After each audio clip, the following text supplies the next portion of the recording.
What's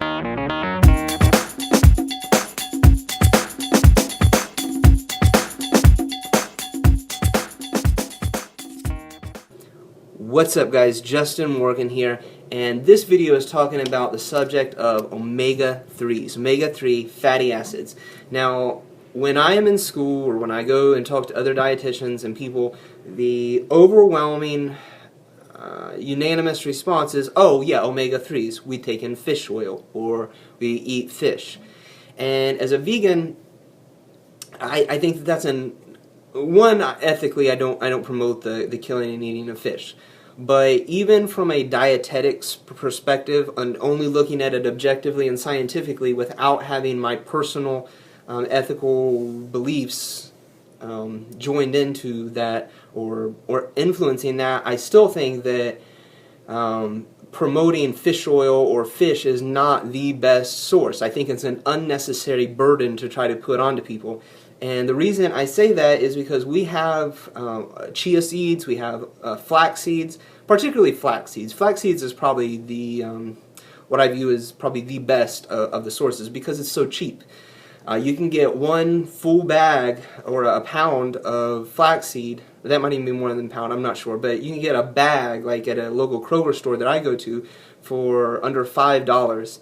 And that bag, when I'm using it for myself every day, taking in 2 to 4 tablespoons, which is dramatically more omega-3s than what would be necessary to get the full benefits, and using it in my wife's food or my wife using it and putting it in my kids' food, it still lasts like a month. So I'm spending about $5 per month getting the same amount of omega-3 fatty acids that people are paying like $12, $15, $20 for a bottle of fish oil capsules, or going out and buying fish, which is an expensive food to take in. Now, you could say that it's also, it's actually giving you a food, so I guess you could argue that point.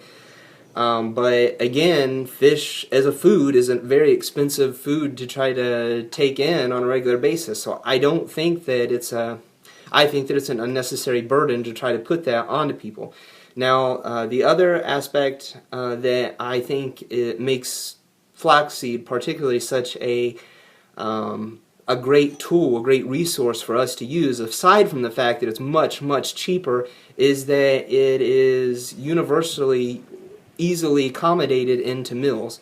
So if I make oatmeal, I can take 2 tablespoons of flaxseed and dump it into that oatmeal and move it around and never notice that it's in there. I make my kids cream of wheat or oatmeal or pasta or a smoothie or any of those types of dishes, and I just throw it on there and they never know it's there. I mean, I tell them that it's there. I tell them, why I give it to them and why I think it's beneficial, but apart from me telling them, they would never know that it's there, so it's easily accommodated into dishes. Whereas taking like fish oil supplements, you get that fishy breath that people talk about. They talk about burping up the taste of that fish oil, so you have fish breath all the time.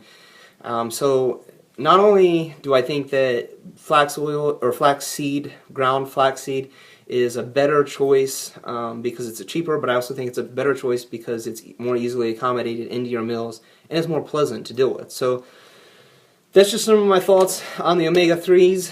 I wish some other dietitians and people would move on to promoting more of those types of things because they are better and easier and cheaper, and stop promoting the fatty fishes and the things so much. To them, it's such an odd idea that I would say, why don't you just recommend flaxseed?